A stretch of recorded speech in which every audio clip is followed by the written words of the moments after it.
Welcome to this video. This is not just a business story. This is not just a brand story. This is a story of a man who refused to watch a baby die. A man who had no idea that his simple invention would one day feed the entire world. His name would become a symbol of survival, love, and later, controversy. But let me warn you, this is not a fairy tale. It is not a clean or simple path to success. This is a story of Nestle, one of the most powerful, most loved, and most criticized companies on earth.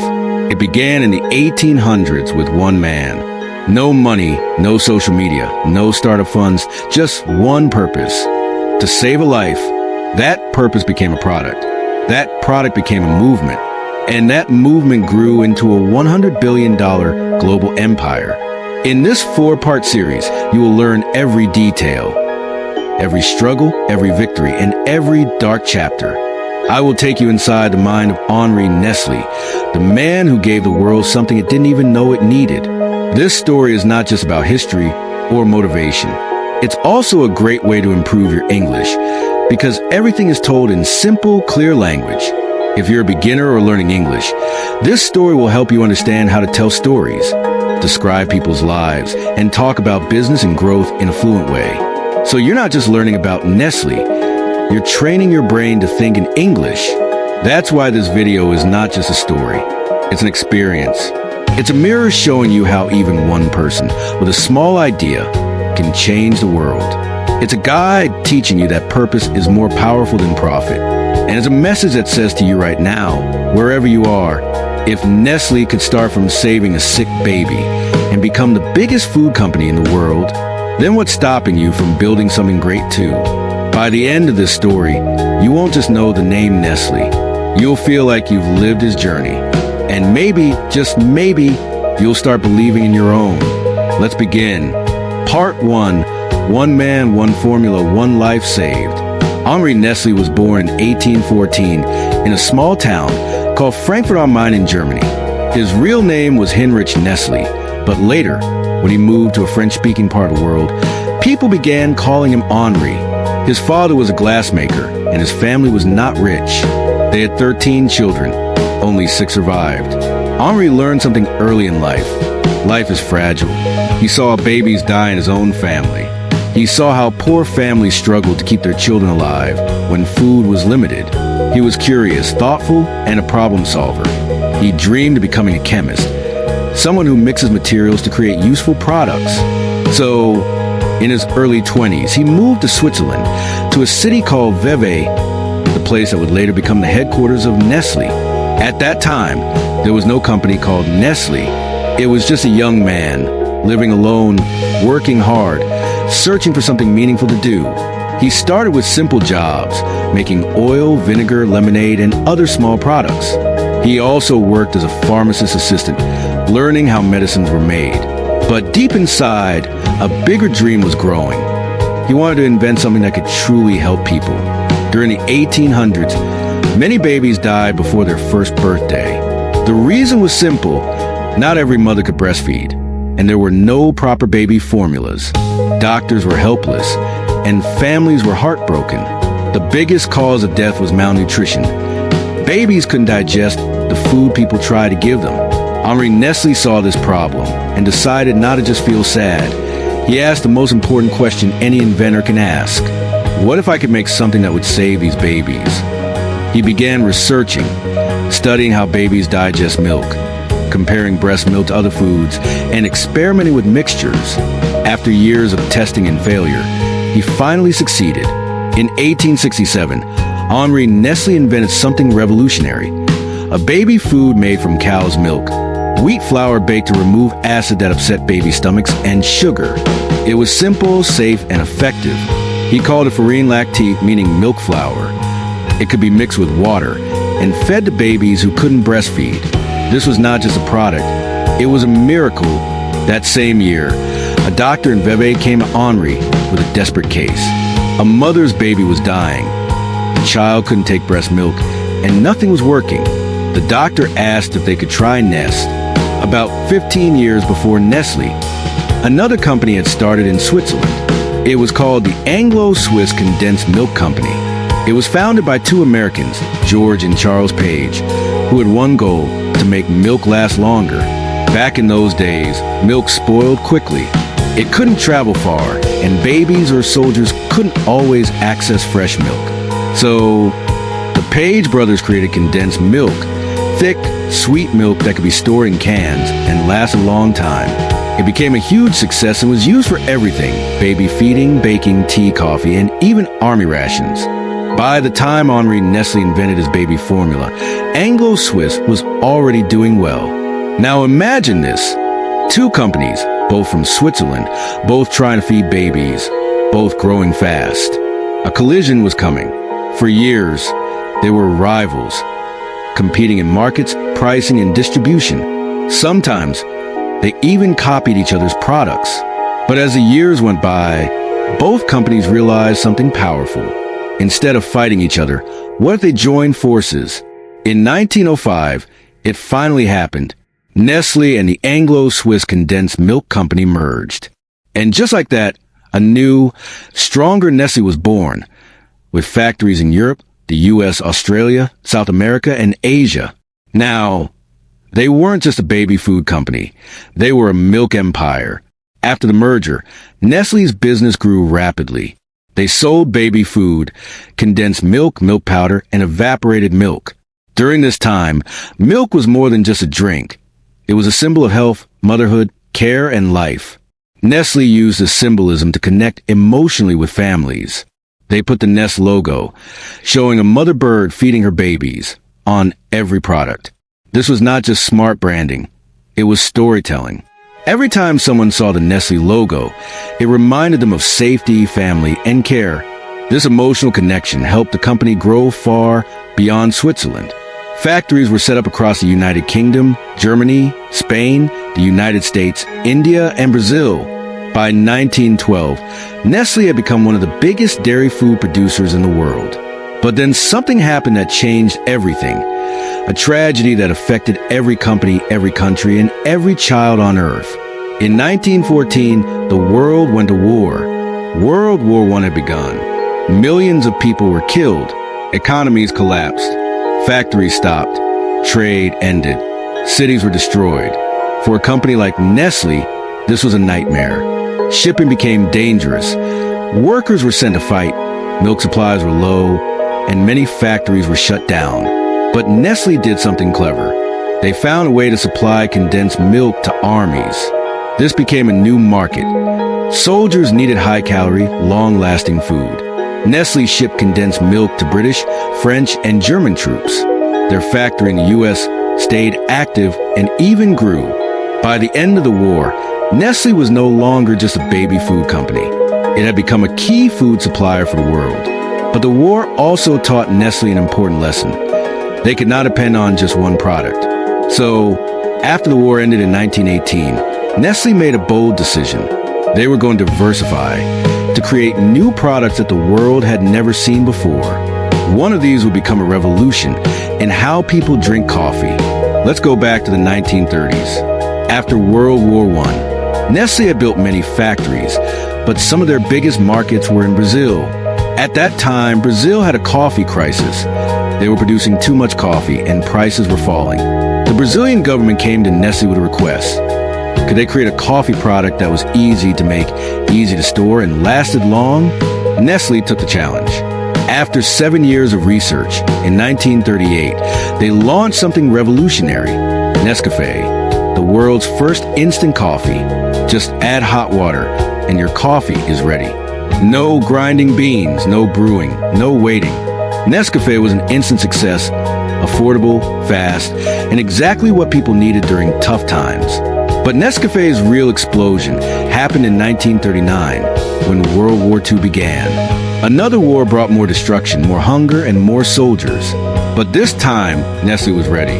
They supplied condensed milk, milk powder, chocolate, and most importantly, Nescafé.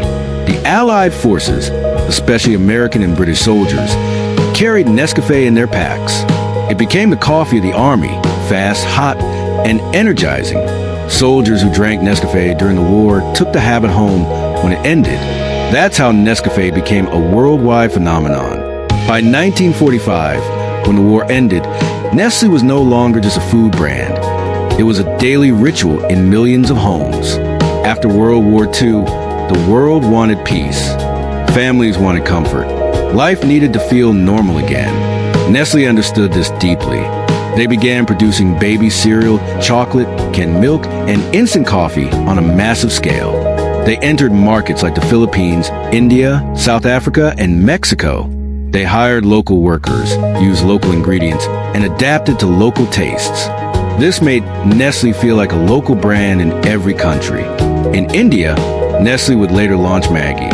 In Japan, Kit Kat became a sensation. In Africa, Nestle built food factories close to people. They didn't just want to sell, they wanted to belong. This was their power.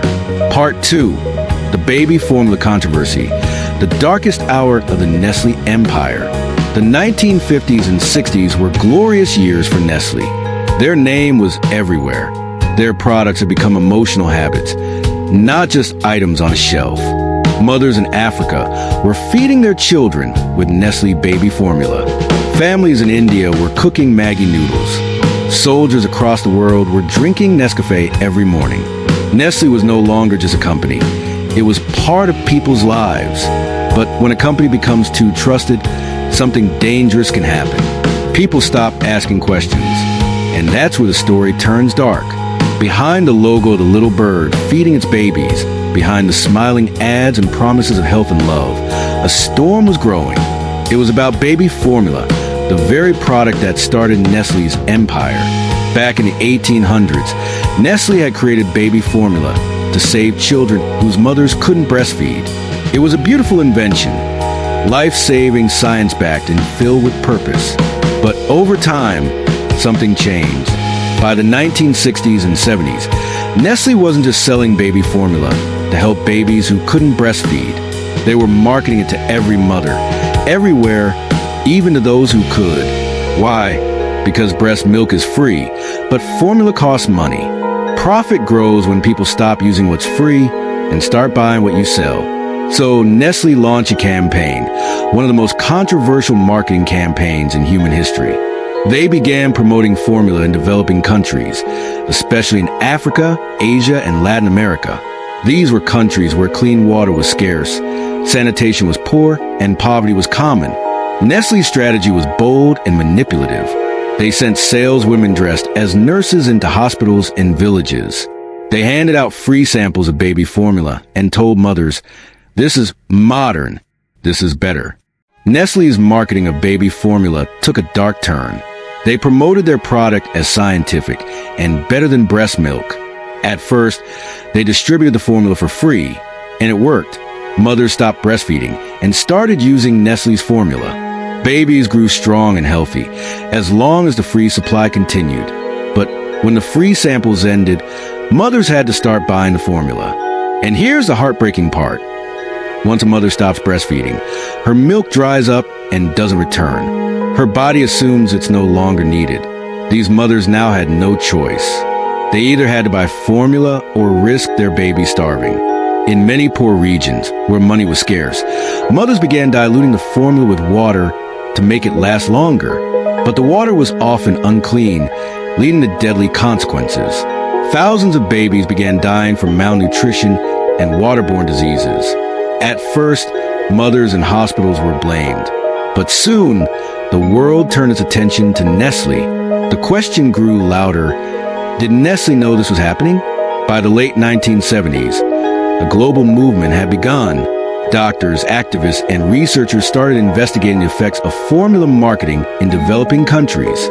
What they found was shocking. In many areas, more babies were dying after switching to formula than before.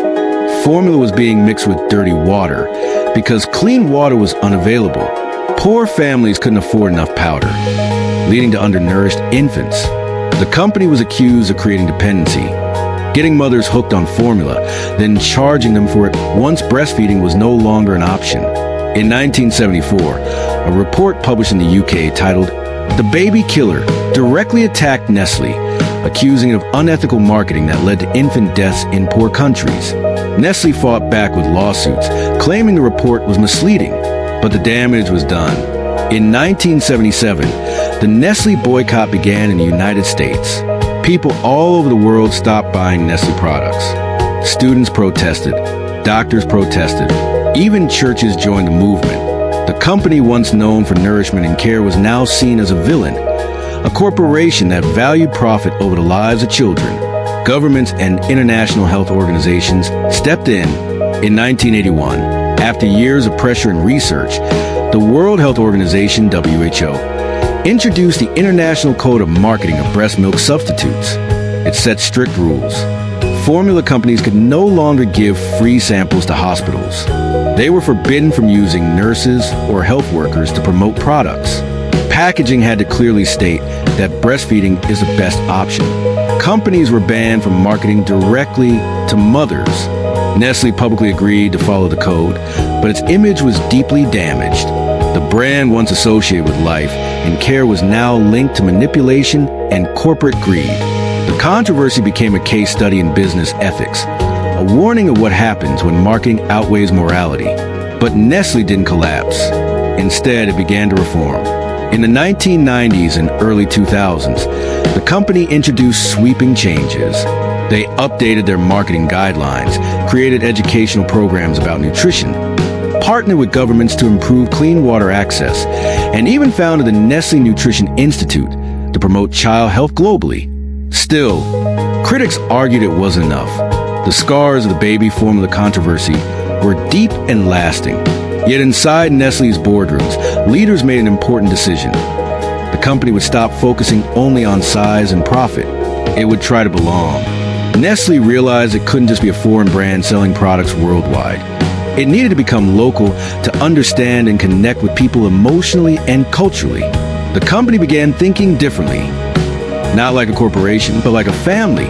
A mother cooking in her kitchen, a child opening a snack after school, a father sipping his morning coffee, or a college student making something quick and warm late at night. Nestle wanted to become more than a company. It wanted to become a feeling. In India, this transformation began in 1983. India was a country of deep traditions, homemade food, and strong family values.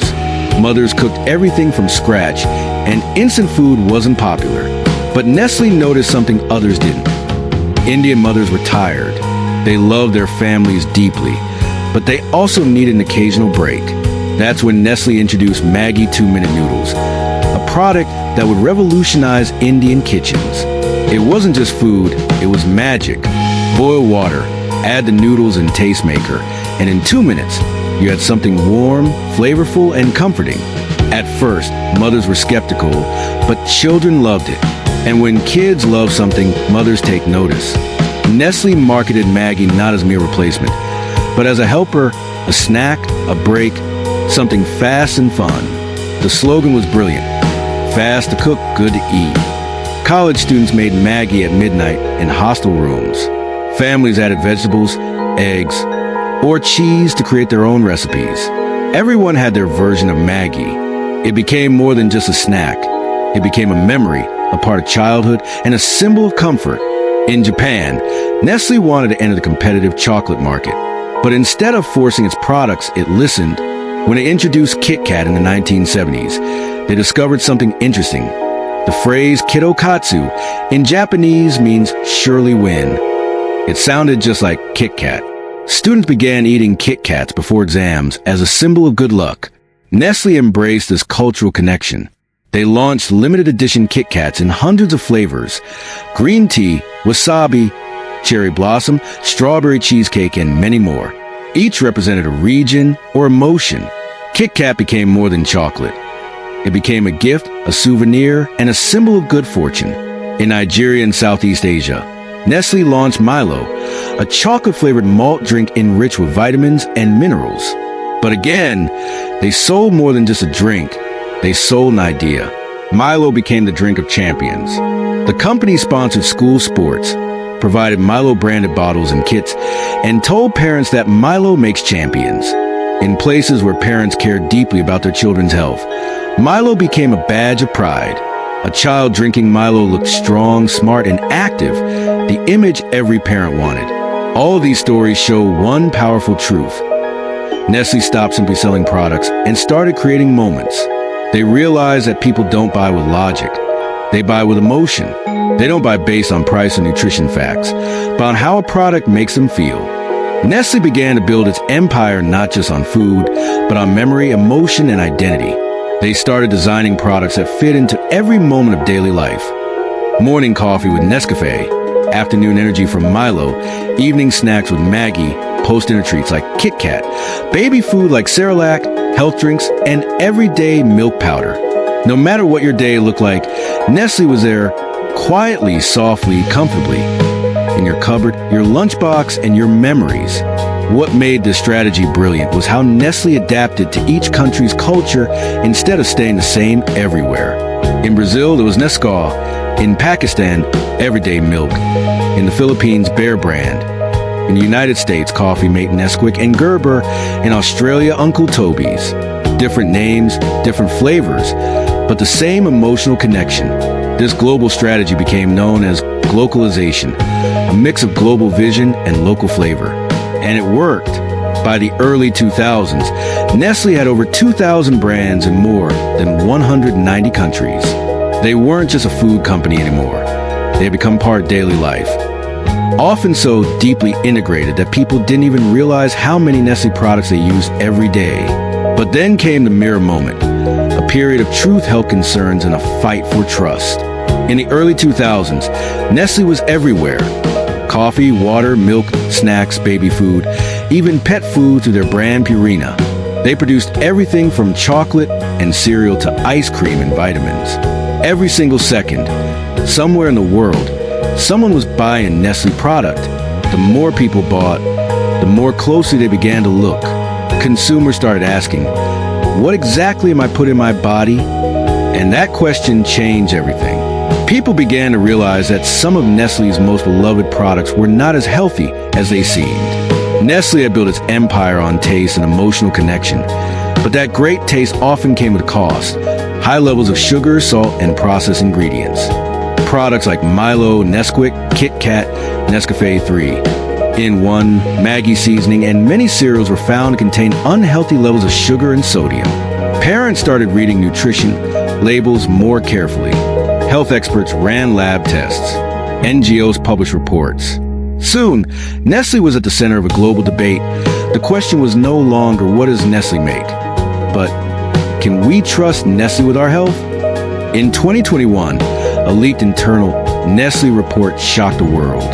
It revealed that over 60% of Nestle's food and drink products were considered unhealthy by modern nutrition standards, especially in major markets like the US, UK, India, and Brazil. This included popular cereals, instant noodles, drinks, candy, biscuits, and ice cream. It wasn't a rumor. The data came from Nestle's own internal review. The same company once associated with nourishment was now being accused of contributing to obesity, diabetes, and poor health habits worldwide. But that wasn't the only issue. People also started questioning Nestle's ethics, especially around water. Nestle had become one of the world's biggest bottled water producers, with brands like Perrier, Pure Life, and San Pellegrino. To make bottled water, Nestle needed access to groundwater sources. And in several countries like Pakistan, India, South Africa, and the United States, the company was accused of extracting water at extremely low costs while local communities faced severe shortages. In some towns, people struggled with dry taps while trucks full of Nestle water left their region. Environmental activists called it exploitation, taking water from the poor to sell to the rich. In Michigan, USA, Nestle was legally allowed to pump millions of gallons of water for less than $200 a year, while nearby residents faced water pressure drops and environmental damage. Similar stories appeared worldwide. Nestle defended itself, saying it followed all laws and also invested in local communities. But critics kept asking a deeper question. Should water be a business? For a brand whose logo symbolizes care and safety, this became a painful moral conflict. At the same time, Nestle faced accusations related to child labor in cocoa farms, plastic waste, greenwashing, pretending to be eco-friendly, and misleading nutritional marketing. There were also reports of lobbying against stricter food safety laws in various countries. Unlike in the past, these controversies didn't just appear in newspapers. They exploded online. Social media gave the public a global voice. Hashtags, protests, and viral videos reached millions within hours. Nestle had become too large and too visible to hide behind its logo. Yet instead of ignoring the criticism, Nestle started to respond. Sometimes slowly, sometimes cautiously, but it began to change. Because a company doesn't survive for more than 150 years by being stubborn. It survives by learning and adapting. Nestle launched major transformation programs. They began reformulating recipes to reduce sugar, salt, and fat. They increased investment in plant-based and organic foods, introduced vegan product lines, and created clear nutritional labeling on all packaging. They partnered with health organizations to improve child nutrition and committed to net zero emissions by 2050. Nestle also began reducing plastic usage, experimented with paper-based packaging, and even sold much of its North American bottled water business to focus on sustainability. They built teams dedicated to social responsibility and environmental transparency, launched clean water initiatives in poorer countries, and worked to eliminate child labor from their cocoa supply chain through education and community investment. They also started collaborating with universities and governments to develop better global food systems.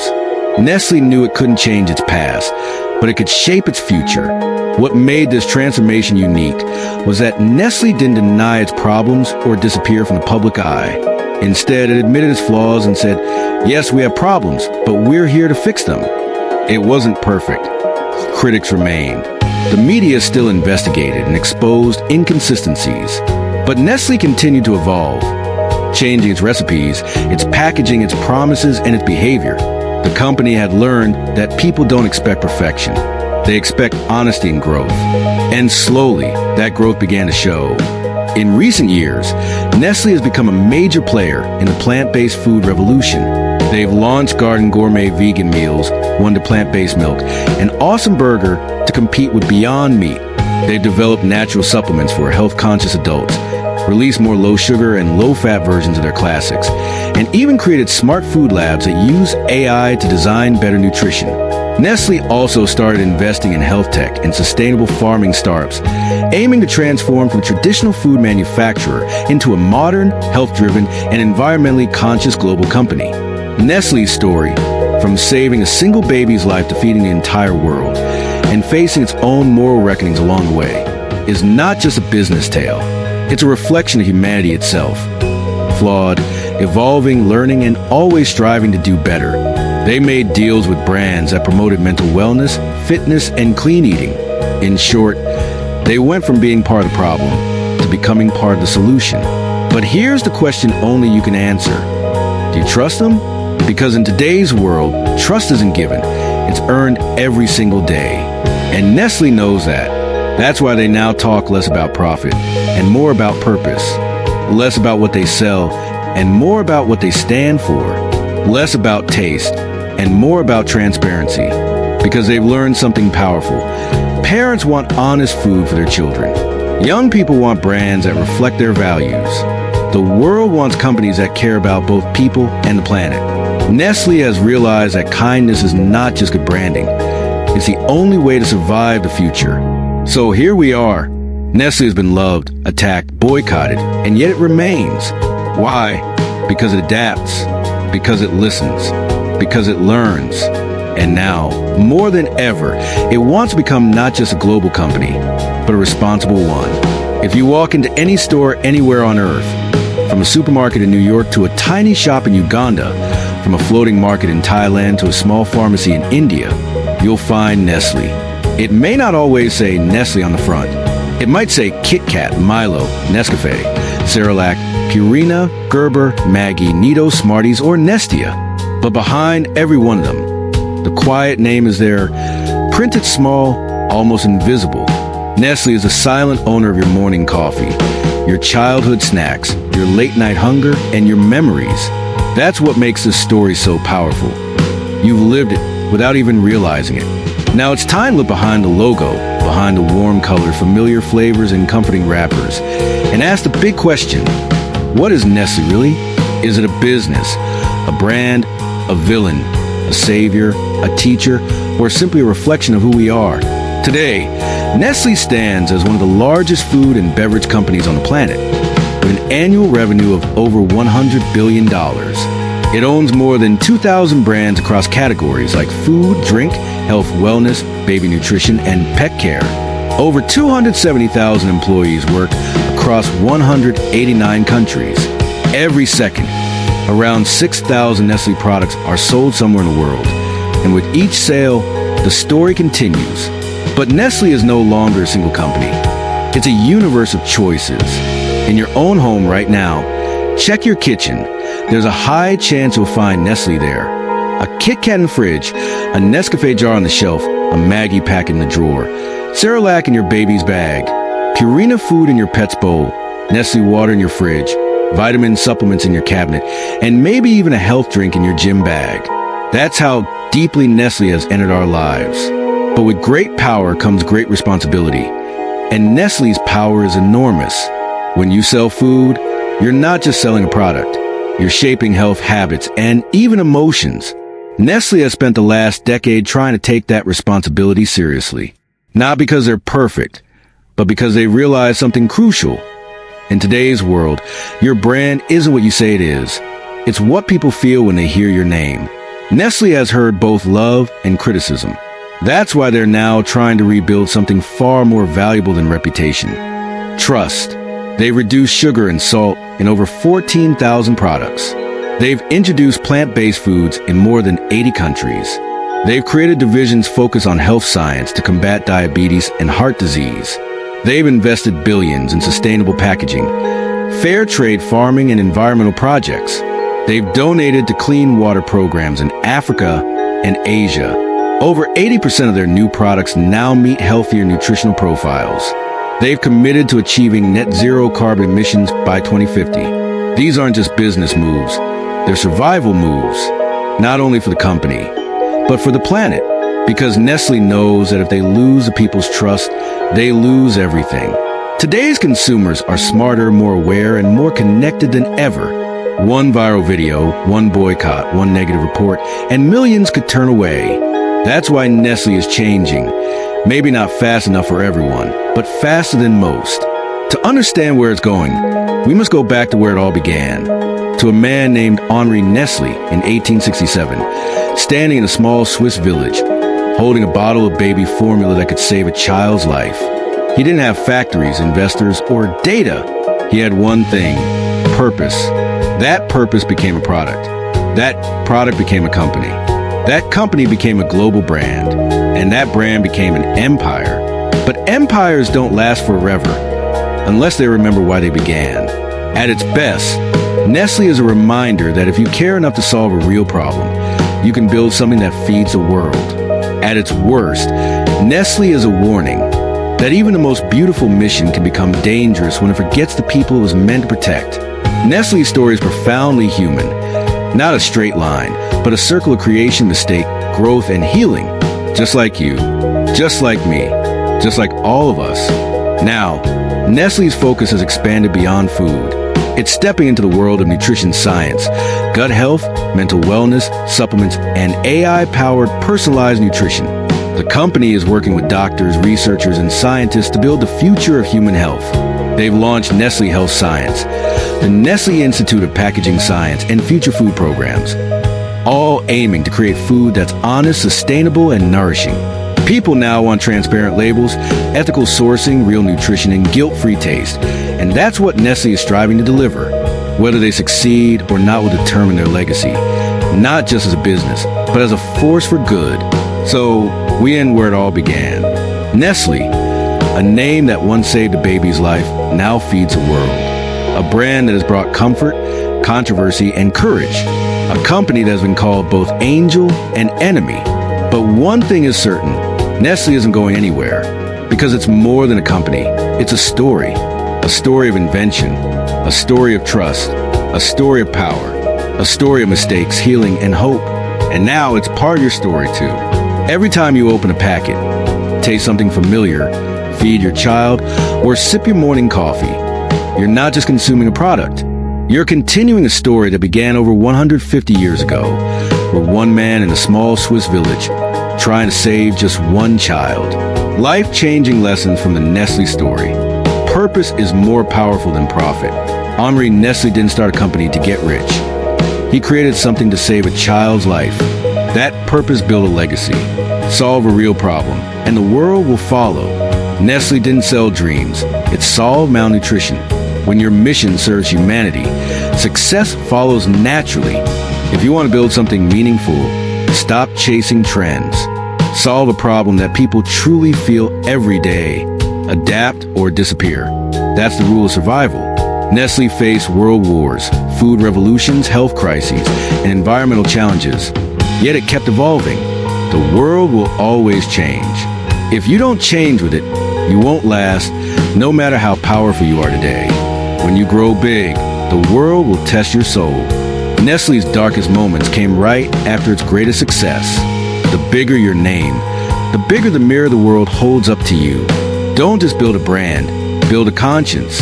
Success without integrity is just failure in disguise. Apologize, correct, and rise again. Nestle made serious mistakes, but it listened, learned, and changed. Everyone falls. What matters is whether you're humble enough to admit it and strong enough to grow from it. Emotion is the real empire. Maggie, Milo, Kit Kat, Nescafe, they are not just products, they are feelings. If you want people to remember you, don't just reach their wallets, reach their hearts and memories. Your story is stronger than any advertisement. Nestle's real marketing wasn't a billboard. It was a story of a man trying to save a child's life. If you want people to trust you, tell them the truth and let your story speak for you. You don't need to be perfect. You just need to grow. Nestle has been loved, hated, doubted, and forgiven, but it never stopped improving. Don't aim to be flawless. Aim to be better than you were yesterday. And let time prove your worth. Now, take a deep breath.